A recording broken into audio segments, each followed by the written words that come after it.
มะเนี่ย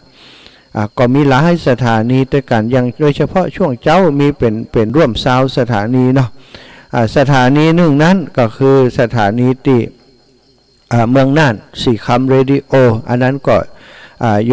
ยมป่อของเจ้าของสถานีเปิ้นเสียชีวิตไปเหมือนกัน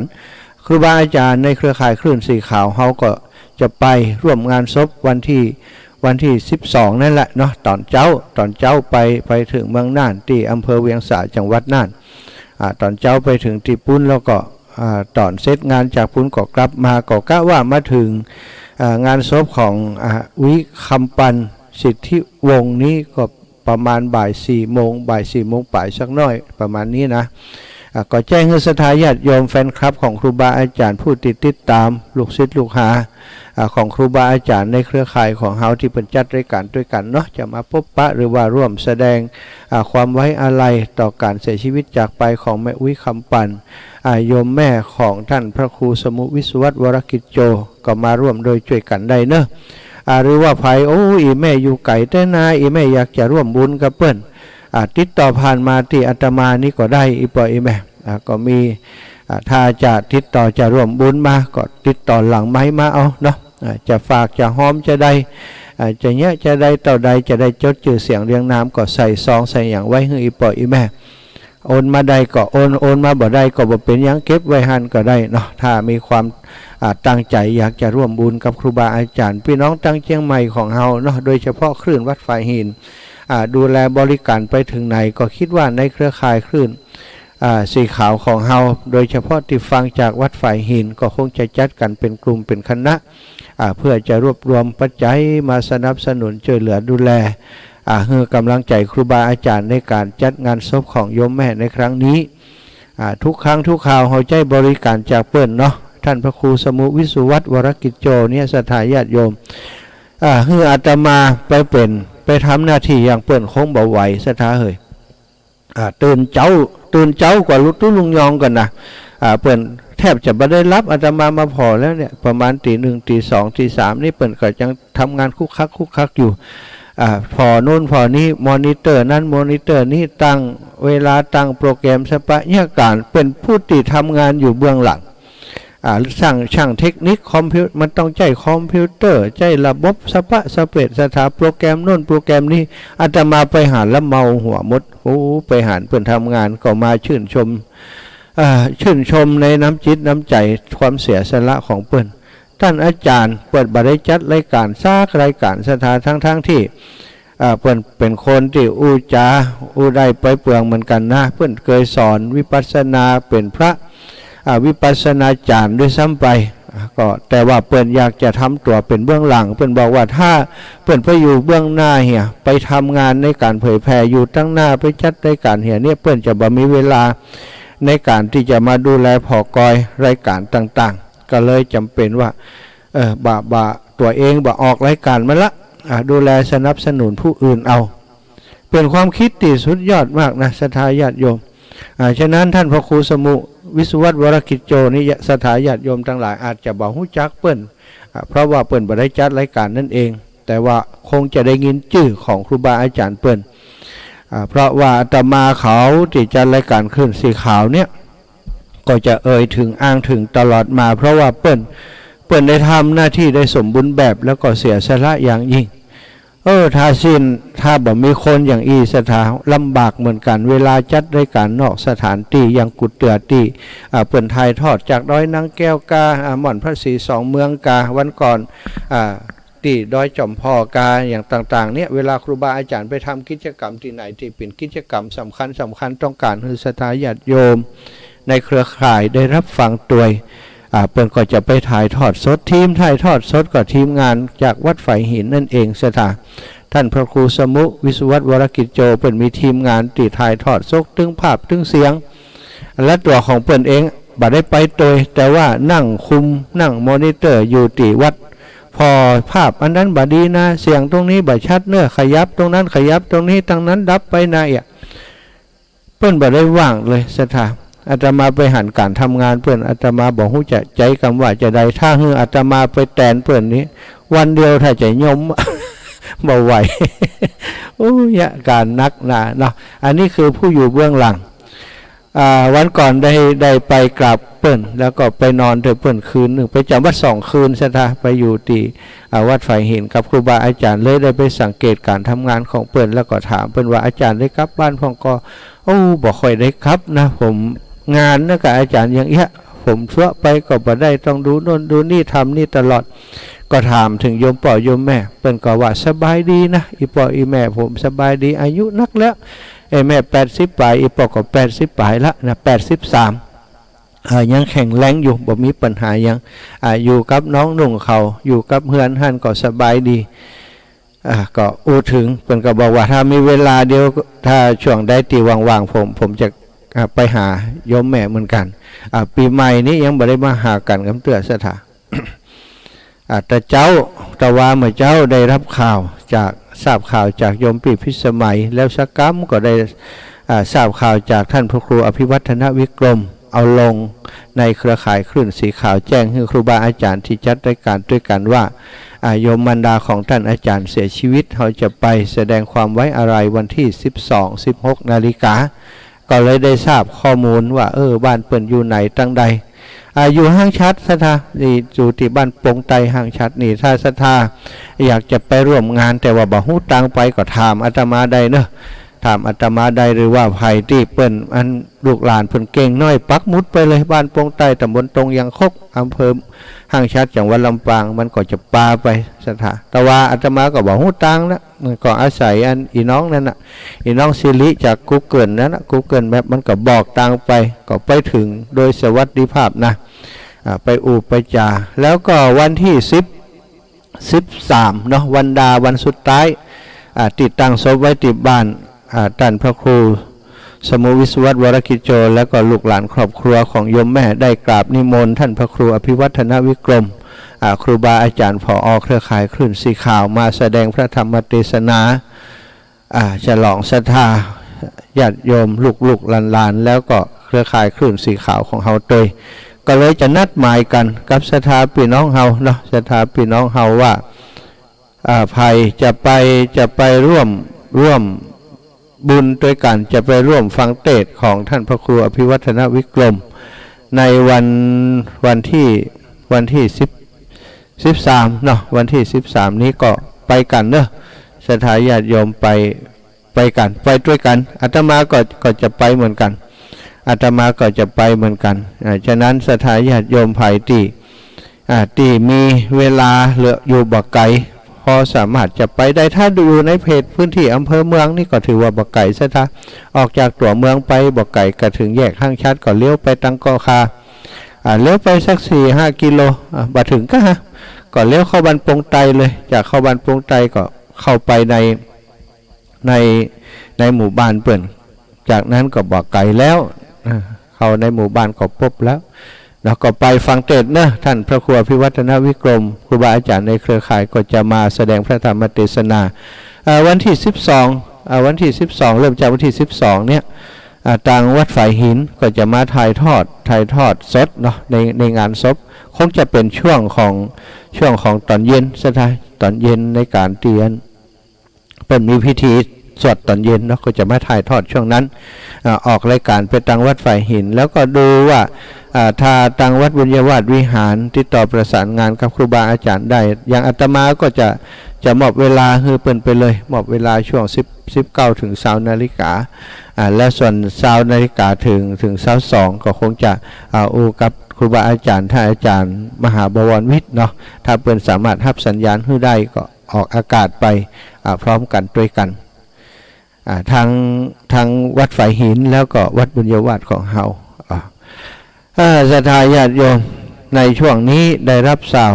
ข่าวตีบข่าวดำเนี่ยงานข่าวดำนี่เยอะบ้านของอาตมาในหมู่บ้านบ้านทุ่งโป่งอำเภอเมืองปานจังหวัดลำปางตั้งแต่อาตมามาอยู่ที่สุนทรมุนีนี่บัดตำ14-15 รายแล้วที่เป็นเสียชีวิตจากไปในช่วงวันก่อนนี้ก็ตอนนี้ก็ยังมีงานศพอยู่เป็นญาติเหมือนกันก็ไปหอมแล้วซะนะย้อนหลังไป3-4 ศพเหมือนกันนะติดต่อเนื่องกันมา โยมแม่คนนั้นเผาคนนั้นเสียคนนั้นเผาคนนั้นคนนั้นเสียคนนั้นเสียก็มาจนถึงบัดเดียวนี้4 รายติดต่อกันมาเนาะก็เป็นก็มีหลายอย่างบางพ่องก็สูงอายุแล้วบางพ่องก็ยังแข็งแรงแต่ว่าโรคภัยภายในบางพ่องก็เป็นโรคหัวใจบางพ่องก็เป็นโรคที่มันเรื้อรังมาเมินแล้วก็ได้เสียชีวิตจากไปวันตะวานี้ก็มาทราบการเสียชีวิตจากไปของโยมอุ้ยอายุ83แต่ก็ยังแข็งแรงอยู่เนาะสถาเปิ่นแข็งแรงเปิ่นอย่างอยู่แต่ว่าเปิ่นสิ้นบุญเนาะตอนบาแสดงอาการบาดเจ็บบ่ป่วยอย่างสักอย่างตอนเจ้าตะวาก็ได้จากไปโดยอาการสงบโยมป่อยังอยู่โยมป่อของท่านอาจารย์ยังอยู่อายุ83เหมือนกันอายุ83เหมือนกันอีป่อเกิดเดือน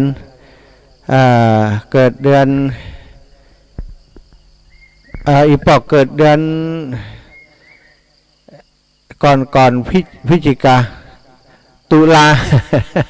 อีป่อเกิดเดือนตุลาอีแม่เกิดเดือนพฤศจิกาห่างกันคนเดือนเนาะห่างกันคนเดือน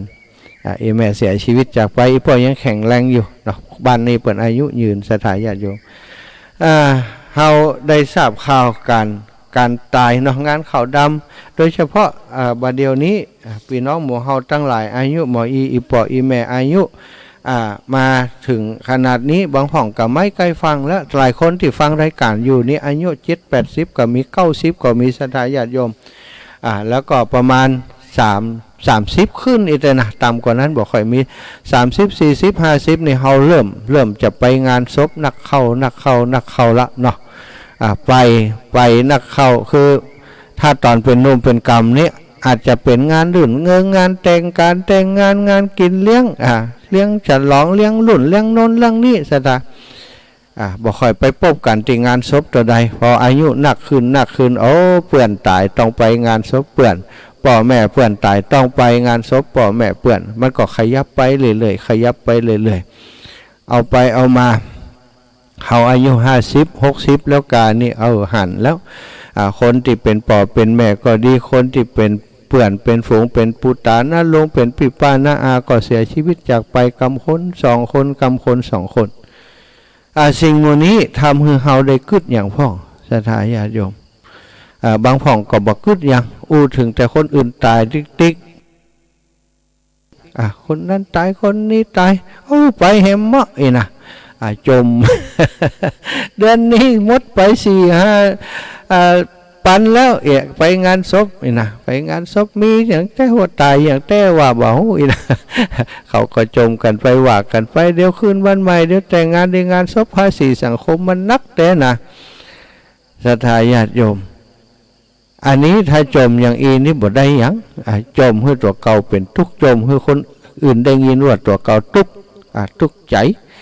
เสี่ยงสตางค์ติ๊กไปติ๊กบ่ไปก็บ่ได้เป็นพี่เป็นน้องเป็นญาติกันมันกลายเป็นว่าแทนที่เขาจะยกเรื่องมูนั้นมาพิจารณาอย่างเช่นว่าเขาไปงานศพญาติยังอายุเท่ากันกับเฮา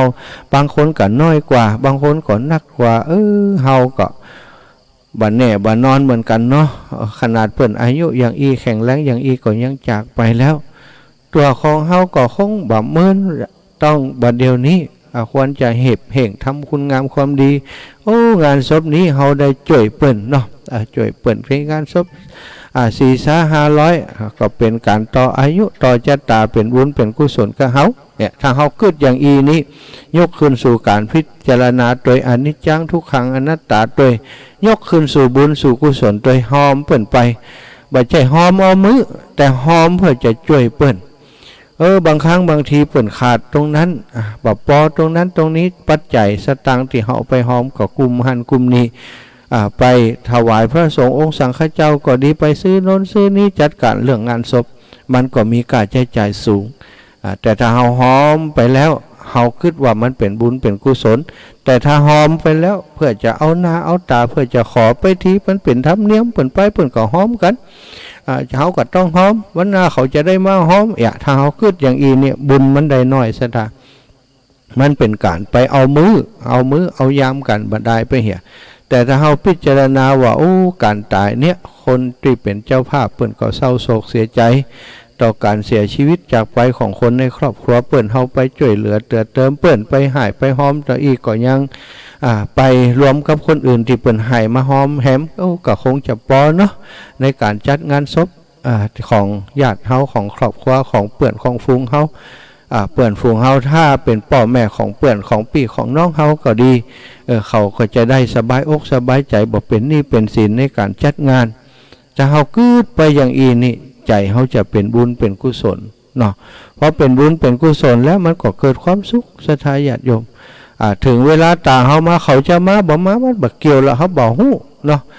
หรือว่าเฮาฮู้ก็ตามมางานศพของคนในครอบครัวของเขาจะหอมแต่เฮาก็บ่ได้ใส่ใจสนใจเปิ่นหอมมาเขาก็หอมไปเนาะแต่ว่าบางคนเปิ่นจดนะสตาอาตมาอยู่วันนอกนี่นะส่วนใหญ่ถ้างานศพงานศพของพ่อของแม่เฮานี่นะของญาติพี่น้องเฮานี่เปิ่นมาต่อใดนะเปิดพอถ้าจะไปงานศพพอ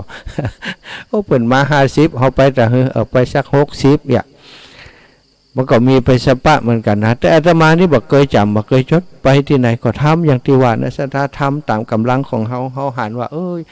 เปิ่นลำบากนักเขาก็อาจจะช่วยเปิ่นนักน้อยแต่ว่าเปิ่นครอบครัวเปิ่นสภาพคล่องเปิ่นดีบ่ปอดทุกข์บ่ยากลูกหลานก็นักก็หอมตามที่เจ้าบ้านเปิ่นหอมสำคัญศรัทธาการที่เฮาได้พินิจพิจารณาในเรื่องนี้ไปงานศพงานสากนี่ถ้าเราเอามายกขึ้นสู่การพิจารณาก็เป็นประโยชน์เป็นอานิสงส์อย่างยิ่งเปิ่นตายเนี่ยศรัทธาลองมากืดพอเฮาไปหันหีบเย็นก็ดีหันเปิ่นเอาใส่หีบในใส่หีบใส่ร่องบะเดียวนี้ส่วนใหญ่จะเป็นหีบเย็นเนาะเฮาไปเฮาก็ติดพอแต่หีบอันที่เปิ่นมีลวดลายสวยงามประดับไฟวบแวบวบแวบวบแวบอยู่ตั้งนอกเตาอันเขาบอกเคยมองเข้าไปถึงสิ่งที่อยู่ตั้งในตู้แจ่ตั้งในหีบเย็นนั้นศรัทธาคืดพอบางที่บางแห่งในบัดเดียวนี้เปิ่นเอาตู้เนาะใส่ตู้ไม้เลยใส่โลงศพเลยใส่โลงศพเรียบร้อยก็ยู่เข้าไปในหีบเย็นหันยู่ไปในหีบเย็นหัน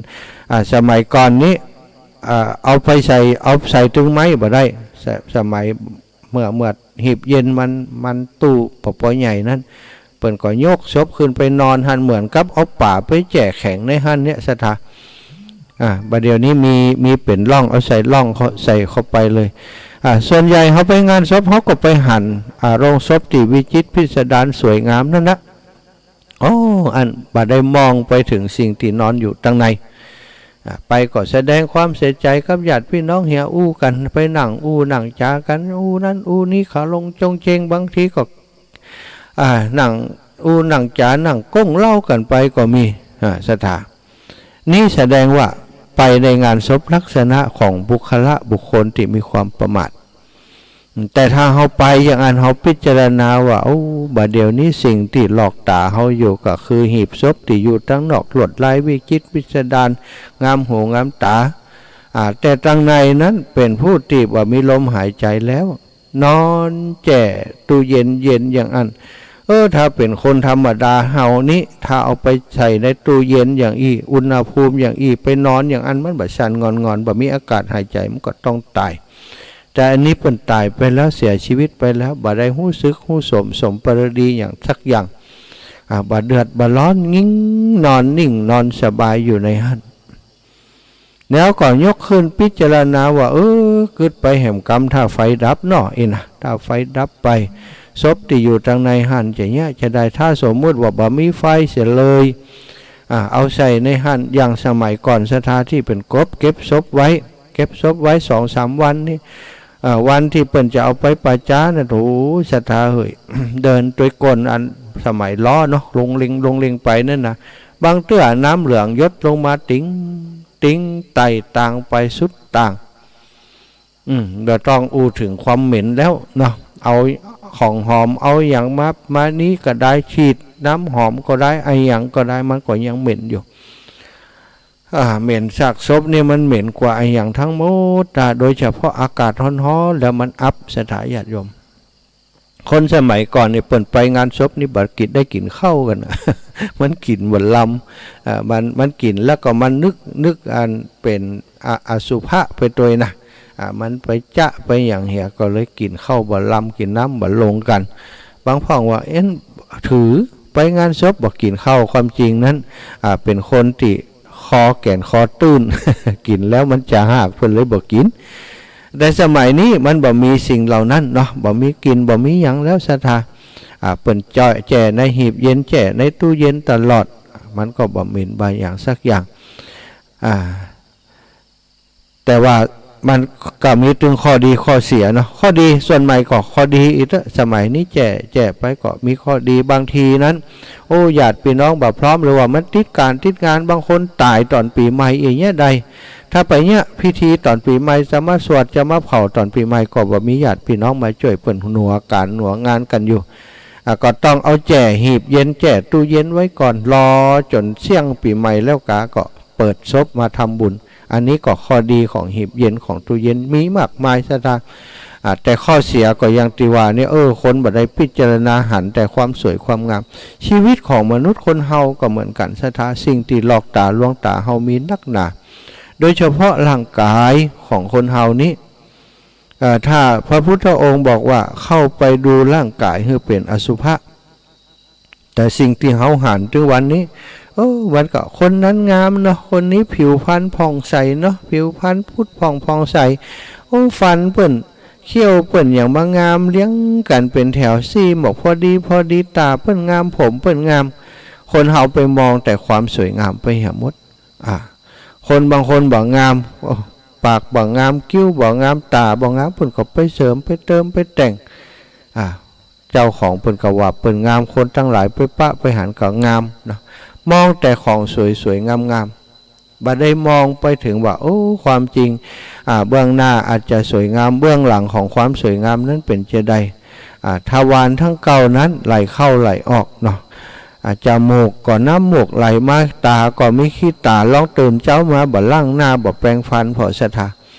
ไปจูบไปหอมไปใกล้เคียงกับไผ่จะนี่เนาะแม้กระทั่งตัวเก่าเนี่ยลองวันใดที่ปล่อยมีแต่ขี้ปากขี้หูขี้ตานั้นพอตัวเก่าก็ตึงบ่งามแล้วตึงบ่หน้านี้แล้วตื่นเจ้ามาก็ต้องล้างหน้าแปรงฟันชำระร่างกายเข้าห้องน้ำห้องถ่าเอาของเสียในท้องในไส้ออกมาจะถ่าลองมาคืดพอนะอันนั้นคือของสกปรกของโสโครกของเป็นอสุภะทั้งนั้นที่อยู่ในร่างกายของเฮาตีหุ้มโดยเนื้อโดยหนังตีหลายคนว่างามเนาะแต่ตั้งในแล้วเนี่ยตึงเปิ่นตึงตัวมดศรัทธาญาติโยมบ่าเว้นไผ่นางงามจักรวาลก็เหมือนเฮานี่นะตื่นมาเจ้าก็ปาไปปลดทุกข์ปลดนักเนี่ยเอาของเก่าเอาของที่กินเข้าไปออกศรัทธาแสดงว่าเนื้อหนังบางสาของเฮาเนี่ยมันห่อหุ้มเหมือนกับเปิ่นบอกว่าถุงเหมือนกับถุงขยะ ถุงขยะใหญ่ๆถุงนึงสิ่งที่อยู่ตั้งในฮันเนี่ยมันเน่ามันนุ่มมันบูดมันเหม็นสะปะสะเปื้อนน้ำเลือดน้ำหนองอาหารเก่าอาหารใหม่อยู่ในไส้ในปุ่มของเฮาซะท่าเนาะขี้หมูกขี้ตาอย่างเนี่ยมันเป็นของสกปรกเป็นอสุภกรรมฐานได้แต่ว่าคนส่วนใหญ่ก็ยังตีว่านะอีปออีแม่ทั้งหลายเฮาไปติดแต่ความสวยงามเปลือกนอกบ่ได้ยกขึ้นสู่การพิจารณาถ้าเฮาพิจารณานั่งสมาธิอยู่กามองแต่หัวจดติดมันมีอย่างที่เที่ยงแท้แน่นอนอย่างยืนพ่องผมขนเล็บฟันหนังเนื้อเอ็นอย่างที่มันอยู่กับเฮาเมินพ่องมันจะอยู่ตลอดไปพ่องบ่มีซากอย่างศรัทธาในเนื้อในตัวในร่างกายของเฮาเนี่ยเวลาเฮาตายไปเนี่ยอย่างอุ้ยหมอนคำปันสิทธิวงศ์เนี่ยตอนนี้ยังเป็นตัวเป็นตนอยู่แต่บ่มีลมหายใจแล้วนอนอยู่ในหีบเย็นในตู้แจ้ลูกหลานก็ทำหน้าที่ของลูกของหลานไปทำบุญสุนทรทานกินตานตามประเพณีอีแม่บอกหูยังแล้วตอนนี้เนาะเย็นสบายนอนอยู่หันดวงวิญญาณของอีแม่ก็ไปสู่ภพภูมิที่ดีบวชลูกเป็นตู้เจ้าถึงตนแล้วก็อีแม่เปิ่นทำบุญทำกุศลมาตลอดครอบครัวของเปิ้นแต่อดีตชาติก็สร้างบุญสร้างกุศลมานักเปิ้นบอกว่าคนที่มีจิตใจเมตตาเป็นพระพรหมเนี่ยเป็นพรหมวิหารธรรมเนี่ยส่วนใหญ่เปิ้นจะอายุยืนศรัทธาอีแม่ก็เป็นผู้ที่อายุยืนเนาะ เป็นผู้ที่อายุยืนเหมือนกันนะฉะนั้นก็ศรัทธาญาติโยมตอนนี้กำลังอยู่ในรายการอยู่เนอะว่าจะได้นมัสการท่านพอดีโยมอยากจะฝากทำบุญติว่าแม่ของพระอาจารย์นะคะจ้าอันกระเดียวเท้าตู้ออกรายการแล้วจะโทรหาอีเมลเนาะอีเมลจากไหนแนะนำตัวจิมบ้านลำปางกลางเจ้าน้องอ้อค่ะน้องอ้อค่ะน้องอ้อลำปางกลางเนาะเจ้าบ้านจื่อบ้านลำปางกลางคนที่โทรจื่อลำปางกลางโยมก็รวมบุญไปสร้างอันนี้ไปสุสานแล้วเจ้าเนาะอันแสดงว่ามีบัญชีของอันอาจารย์อยู่เนาะวันนั้นมันเป็นของอันนี้นะคะว่าไอ้ของทางวัดตีว่าไอ้ทำสุสานกระเดียวก่อยอันโทรเอาบอกท่านนี้ก็ได้บอกท่านนี้ไปจดมีประกาศจดก่อนมีเจ้าท่านมีเจ้าสาธุจดได้เลยเนอะเจ้าศรัทธาญาติโยมฟังด้วยกันไปเนอะฟังด้วยกันไปอาตมาก็จะบอกสัก 2-3 รอบเพื่อศรัทธาจะฝากมาหอมนะคือถ้าจะได้ก็ถ้าไปปุ้นได้ก็ไปปุ้นแต่ว่าถ้าไปบ่ได้ฝากมาหอมนี่ก็ว่าเอาไว้ก่อนหอมไว้ก่อนค่ะโอเคกำลังคิดอยู่ค่ะจ้า5363เนอะ53เดี๋ยวนะคะ53เหรอคะจ้า5363ค่ะ0954ค่ะ91ค่ะจ้าพระธนาคารกรุงไทยค่ะธนาคารกรุงไทยแล้วก็ชื่อบัญชีพระสมชาติเนอะสมชาติจ้า5363095491นะคะเจ้าข่าวสาธุแอดไลน์มาจิมแอดไลน์ของอันตู้มาจิมแล้วก็ส่งหลักฐานมาเวลาตู้เอาไปให้ท่านอาจารย์ก็จะให้เพิ่นพอไลน์ว่ามีโยมส่งมาต่ออีเนาะเจ้าค่ะสาธุเบอร์อาจารย์เบอร์เนี้ยเนอะแอดไลน์ได้เจ้าสาธุเจ้าค่ะเจ้าสาธุเนาะสาธุจ้าเจริญพรตอนนี้ยังบอกเปิดให้โทรแต่เนอะศรัทธาญาติโยมยังบอกเปิดให้โทรสักกรรมกันเนาะมีเวลาอู้กันสักกรรมอยู่ก็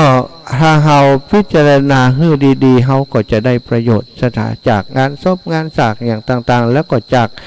ตนตัวของเฮาเนี่ยการปฏิบัติธรรมในพระพุทธศาสนาบ่ได้ไปปฏิบัติ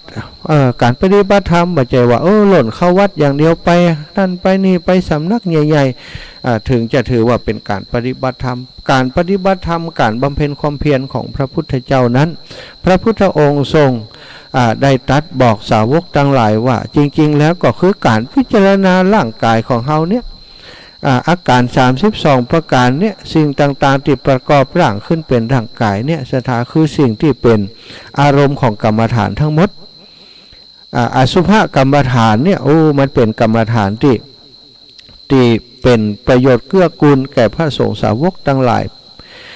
อย่างมากอย่างนักอย่างหนาอสุภกรรมฐานมาทำให้เฮาคลายความยึดมั่นถือมั่น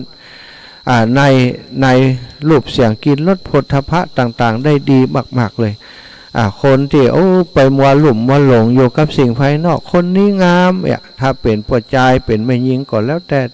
หันสาวงามก็เมาสาวหันปวดใจงามก็เมาเขาบางฝ่องบางทีแต่งงานไปแล้วมาปะสาวน้อยก็ไปลักเมาสาวน้อยไปจีบสาวน้อยไปอ่อยสาวน้อยไปเลี้ยงสาวน้อยกลายเป็นทุกข์เป็นยากมาถ้าได้พิจารณาว่าสาวน้อยคนนี้บักก่อนก็ยังเมียเฮาเนี่ยพันระยะเฮาบักก่อนเขาก็งามอย่างเอียลุแต่บัดเดียวนี้พออายุมันนักท่าจะว่าอีน้องนี้มันอายุเต่าเมียเฮามันก็โค้งอย่างเมียเฮานะมันก็เหี่ยวก็ย่อนก็ยันไปถ้าพิจารณาอย่างอีมันก็เป็นไปแหมอย่างจะหันถึงความเกิดความแก่ความเจ็บความตายความเสื่อมสลายไปของชีวิตแต่ถ้าไปคิดตรงกันข้ามงามเนาะไปติดตีงามเนาะถ้าได้มา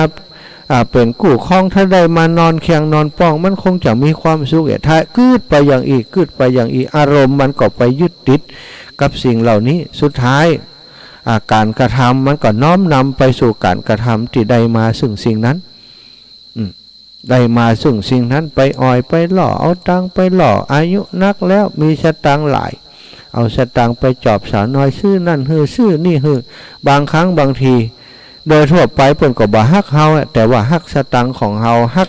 สิ่งที่เฮาไปบำรุงบำเรอเปิ้น ก็เลยมาเป็นของเฮาแต่ว่ามาเป็นของเฮาหัวใจมันบ่ใจของเฮาสุดท้ายเพิ่นก็เวิ่งไปใส่ที่อื่นพ่องไปนั่นไปนี่ศรัทธาญาติโยมคงได้ยินข่าวต่างๆโอ้สามีอายุนักได้แล้วบ่ไว้ใจภรรยาที่มีอายุน้อยคอยหวาดระแวงคอยห่วงคอยหือคอยหวงรบกวนตลอดบ่มีความสุขความบานผู้ที่เป็นแม่ยิงผู้เป็นภรรยาก็ไปแอบมีกิ๊กมีก๊อกมีคนมีตรงนั้นตรงนี้พอหู้ข่าวจับได้ไล่ตันมาได้ฆ่าได้แทงได้ฆ่าได้ฟันกันได้ยิงกันศรัทธาญาติโยมสุดท้ายกลายเป็นหม้อหน้าหกเพราะความอยากที่มีในตนในตัวที่เฮาระงับมันบ่ได้ตั้งแต่แรกปล่อยให้มันห่มกระฟือในจิตในใจเป็นความทุกข์เป็นความลำบากในจิตในใจสร้างกรรมสร้างเวรสร้างกรรมสร้างเวรมากรรมเวรมันสร้างมาจากทางใดก่อนศรัทธาเริ่มจากที่หูที่ตาที่จมูกที่ลิ้นที่กายที่ใจสร้างกรรมอันลามกกรรมดำก็ทำให้เกิดวิบากเป็นความทุกข์ความยากขึ้นมาในจิตในใจถ้าเฮาหันเฮาตันอารมณ์ของเฮาพระพุทธองค์เปิ่นตรัสว่าถ้าตาหันรูปไปเฮือมันเกิดความทุกข์ถ้าตาหันรูปก็สักแต่ว่าหันรูปที่เฮาหันนั้นมันเป็นจะได้มันอย่างยืนชี้ลังก็ถ้าสมมุติอย่างวัดตะกี้ก็คือหันแม่นางสาวสวยๆงามๆนะถ้าเฮาพิจารณาโอ้เขาก็เหมือนเฮามีอนิจจังเหมือนกันเกิดมาเป็นละอ่อนน้อยแล้วก็ใหญ่ขึ้นมาแล้วเป็นแม่ห้างนางสาวตอนนี้อยู่ในช่วงที่เขามีความงามที่สูงสุดวันเดียววันหน้าเขาก็เหี่ยวก็เฉาก็ยุบย่อไปถ้าเฮาพิจารณาอย่างอีเฮาก็จะได้หันความเกิดขึ้นความตั้งอยู่ความดับไปความเป็นอนิจจังความเป็นทุกขังความเป็นอนัตตาทุกอย่างบนโลกใบนี้บ่มีบ่เว้นอย่างสักอย่างศรัทธาอาจจะเป็นสิ่งที่มั่นคงเพียงใดก็จังเถอะมันจะยั่งยืนมา100-200 ปี1,000-2,000 ปีก็จังเถอะต่อไปมันก็ต้องเสื่อมสลายจริงๆแล้วทุกสิ่งทุกอย่างมีความเสื่อมสลายไปตลอดเวลาในกระบวนการทางวิทยาศาสตร์แต่เฮาบ่หันกระบวนการนั้นตาที่หันเนี่ยมันก็หันในภาพที่เฮาหันอย่างที่เฮาหันเนี่ยหันแต่เปลือกหันแต่ตั้งนอกแต่กระบวนการความเสื่อมสลายที่มันเกิดขึ้นเนี่ยอย่างใบไม้ใบหนึ่งตกมาแผ่นดินเนี่ยสถานจากสีเขียวที่อยู่บนต้นไม้ต่อมาเป็นสีเหลืองแก่เข้าเป็นสีน้ำตาลสุดท้ายล่วงหล่นลงมาโดยลมก็ดีโดยมันมดอายุก็ดีล่วงหล่นลงมาจากบนต้นไม้ลอยละลิ้วปิ่วลงมาอยู่ในพื้นดินวางอยู่ในพื้นดินแล้วก็เสื่อมสลายกลายเป็นดินไปในที่สุดถามว่ามันกลายเป็นดินไปในที่สุดมันเสื่อมสลายมาตั้งแต่บัดใดมันก็เสื่อมสลายมาตั้งแต่พุ่นมันออกเป็นใบใหม่มาสถานมันก็ก่อยขยายมีความเสื่อมไปเซลล์บางตัวมันก็ตายไปอนุภาคบางตัวมันก็ตายไปจนกลายเป็นสีเหลืองเป็นสีน้ำตาลล่วงหล่นลงมาก็ย่อยสลายไปในที่สุดโดยกระบวนการทางวิทยาศาสตร์หลายๆอย่างอันนี้เป็นบอกว่าอันนี้คือกระบวนการของการเกิดขึ้นการตั้งอยู่การดับไปของชีวิตสังขารทุกอย่างร่างกายของเขาก็เหมือนกันมันก็เกิดขึ้นตั้งอยู่ดับไปแล้วก็ย่อยสลายสูญหายไปที่สำคัญศรัทธาบ่ต้องไปอูถึงสิ่งที่เป็นรูปธรรมนามธรรมเป็นรูปธรรมเป็นธาตุสี่มหาพุทธรูปทั้งสี่นั้นมาอูถึงอารมณ์ของเขาก็ได้โอ้ไปหันอันนี้ปุ๊บชอบใจใครได้ใครมีไปชอบไปซื้อมาไปหามาเอามาเก็บเป็นของตัวเก่าสิ่งที่เขาซื้อเขาหามานั้นเหมือนเขาก็เสื่อมสลายไปหมดสิ้นสูญไปเพราะว่าเขาไปครอบครองสิ่งที่มันเป็นอนิจจังเป็นทุกขังเป็นอนัตตามันอยู่เหมือนด้วยเขาบ่ได้มันบ่มีอะไรอย่างแล้วที่สำคัญก็คืออารมณ์ของเฮาทุกอารมณ์ทุกลมหายใจศรัทธาทุกบอกว่าอย่างจะเกิดขึ้นนะเป็นความฮักก็ตามมันอยู่บ่เหมือนกระเดียวมันก็หายไปมีเรื่องอื่นเข้ามาก็เป็นอารมณ์อื่นไปแล้วอารมณ์ตอนนี้ฮักลูกฮักเมียฮักคนนั้นคนนี้หันสาวงามโอ้เกิดความรู้สึกฮักรู้สึกชอบชักจำลำไปป้าแหมสิ่งหนึ่งไปป้าแหมเรื่องหนึ่งก็กึศเรื่องนั้นไปเกิดขึ้นตั้งอยู่ดับไปเกิดขึ้นตั้งอยู่ดับไปอย่างนี้อารมณ์ฮักก็ตามอารมณ์โลภก็ตามอารมณ์โกรธก็ตามอารมณ์หลงก็ตามศรัทธาทุกอารมณ์ มีการเกิดขึ้นตั้งอยู่ดับไปทุกขณะทุกขณะทุกลมหายใจของเฮาบอกกี่อารมณ์1 นาทีเนี่ยบางคนคิดได้เป็น10 เรื่อง20 เรื่องพุ่นเรื่องนั้นเรื่องนี้เรื่องมาเกิดตายในจิตในวิญญาณในอารมณ์ของเฮาเพราะฉะนั้นพระองค์บอกว่าอารมณ์ก็ดีไอ้อย่างก็ดีสิ่งต่างๆที่เกิดขึ้นเนี่ยมันบ่เมิดจะเกลียดแค้นชิงชังก็ดีมันก็เกิดขึ้นตั้งอยู่ดับไปจะฮักใครไอ้อย่างต่างๆก็ดีมันก็เกิดขึ้นตั้งอยู่ดับไปถ้าเฮาเข้าใจสัจธรรมของกฎไตรลักษณ์นี้อนิจจังทุกขังอนัตตาแล้วเฮายกขึ้นพิจารณาตลอดสถาสุดท้ายเขาก็จะคลายความยึดมั่นถือมั่นในร่างกายในอัตภาพของเขาตลอดถึงในทรัพย์สมบัติในลูกเต้าเหล่าหลานของเขาตุกอกตุกใจเท่าไปถึงวันลูกหลานก็มาเป็นฟางเป็นฝาบางคนไปตุกกับเรื่องของกรรมคืดของตัวเก่ากรรมคืดอย่างอีก็เช่นเดียวกันมันก็บักเกิดเมินสถาถ้าเข้าใจมันเดี๋ยวมันก็เกิดแล้วก็หายไปเดี๋ยวเจ็บเป็นเย็นอุ่นอย่างอื่นมันก็เกิดเรื่องความเจ็บความปวดแหมเดี๋ยวไปหานอย่างบดีบ่งามบ่ชอบใจก็ไปเกิดโกรธขึ้นเกลียดแหมเนี่ยอารมณ์ต่างๆมันเกิดขึ้นตั้งอยู่ดับไปเกิดขึ้นตั้งอยู่ดับไปเขาต้องมองให้เป็นหันเป็นสัจธรรมเนาะหันเป็นสัจธรรมที่เขาจะป้าตัวเก่าให้พ้นจากความทุกข์ถ้าความทุกข์บรรเทาเบาบางไปนักต่อใดความสุขความสบายใจความโล่งอกโล่งใจมันก็เกิดขึ้นนักต่ออันสถาอิปออิแม่วันนี้นำสารธรรมประมาณนี้มามาจากกับอิปออีแม่เนื่องด้วยการที่มันได้รับทราบข่าวสารของการเสียชีวิตจากไปของโยมแม่ของท่านอาจารย์พระครูสมุวิศวัตวรกิจโจก็ยกขึ้นมาเพื่อจะให้เกิดประโยชน์ในการฟังน้ำฟังธรรมในเจ้าวันนี้ทุกวันก็จะได้ฟังจากครูบาอาจารย์ก็จะมีนิทานพ่องมีอย่างพ่องมีคำสอนดีๆมาให้ศรัทธาญาติโยมได้รับฟังเนาะในชั่วโมงของอาจารย์ก็ขออนุญาตได้แสดงธรรมประมาณนี้ให้ศรัทธาญาติโยมได้รับฟังเพื่อจะให้เกิดประโยชน์ในการสดับรับฟังในเจ้าของวันนี้เอาแล้วมีเวลาแหมเล็กน้อยเพื่อจะแบ่งปันศรัทธาญาติโยมที่จะได้โทรมาไม่ยายพรร้องวัวแดงข้างกำแพงวัดโทรมาตะกี้ให้กำลังใจแต่ว่าฮับบัดตันบัดได้เปิดสายกำเตื้อขออนุญาตบอกเบอร์ศรัทธาญาติโยมแห่งกำเนอะต่างบางพ่องก็บ่มีเบอร์โทรของอาตมากำเตื้อเพราะว่าอาตมาบ่ได้ เข้ารายการบ่อยที่จะเข้ามาในช่วงเวลานี้นอตีสถานีต่างๆเป็นออกอากาศไปหลายตีหลายแห่งเนื้อเบอร์โทรของอาตมาศรัทธาญาติโยมไทยที่จดบัดตันกำเตื้อจะบอกสัก3 ครั้งเนอะ0840873173เนอะเอาศรัทธาจดกันเอาเนอะเจริญปอนแม่ยายพรเจ้าฟังชัดเจนดีเนาะเจ้ายายพรสบายดีเจ้าโอเค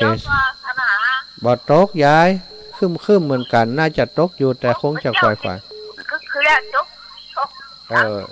ดีแล้วเนอะจ้าขอบคุณแม่ยายพรเนอะ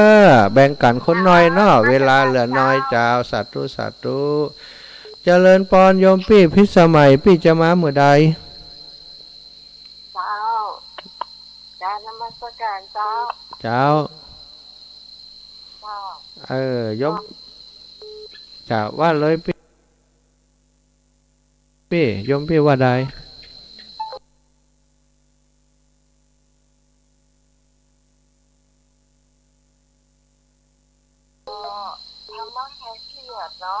เจ้าวันที่12แหละวันผูกเนาะพี่เนาะเจ้า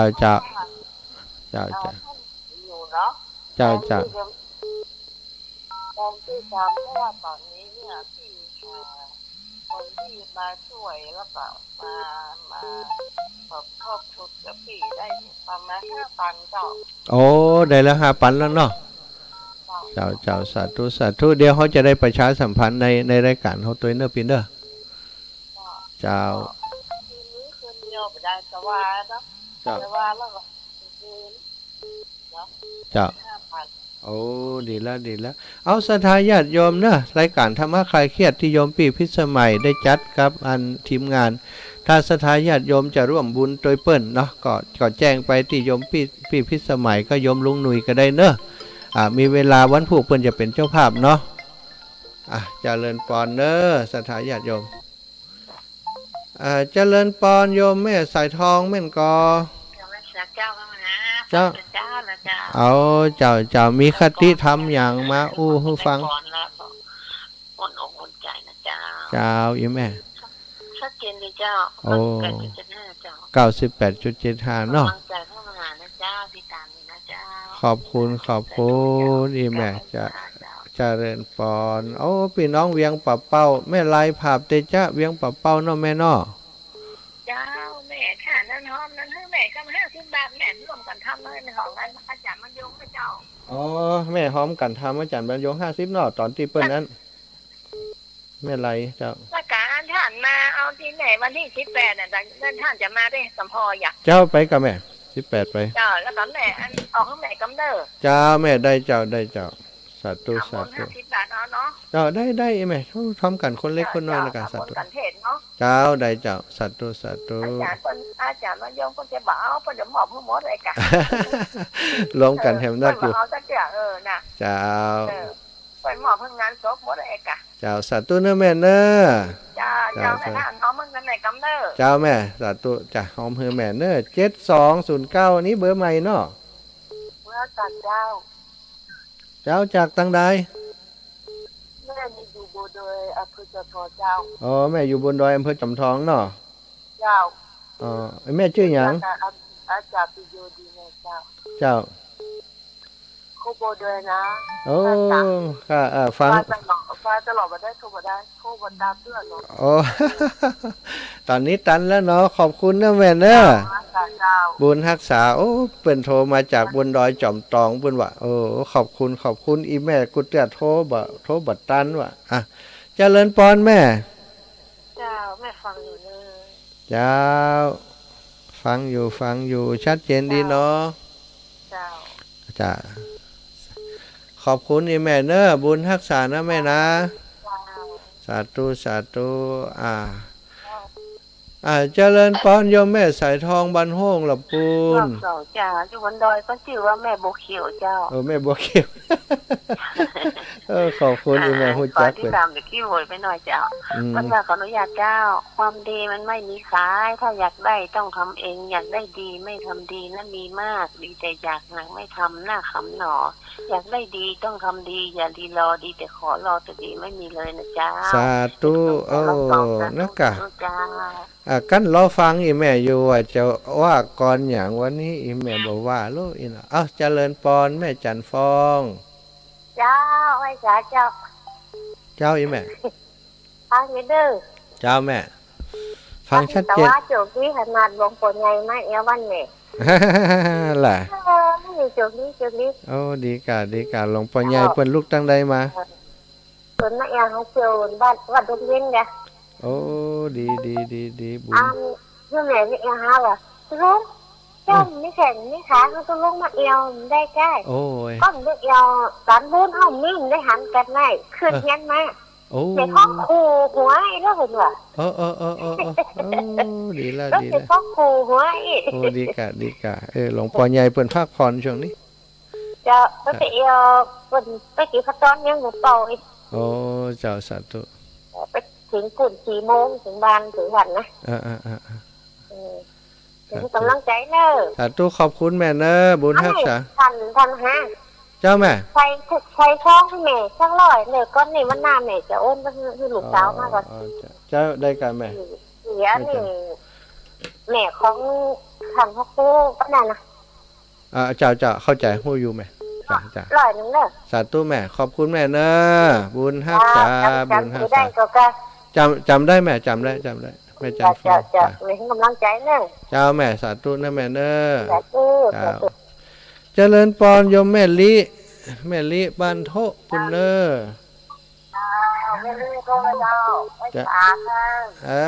ฟังชัดเจนดีเนาะเมินได้ฟังกันเนาะเจ้าอีแม่ พิจารณาอยู่นะเจ้า เจ้าขอบคุณอีแม่เนอเจ้าขอบคุณบุญรักษา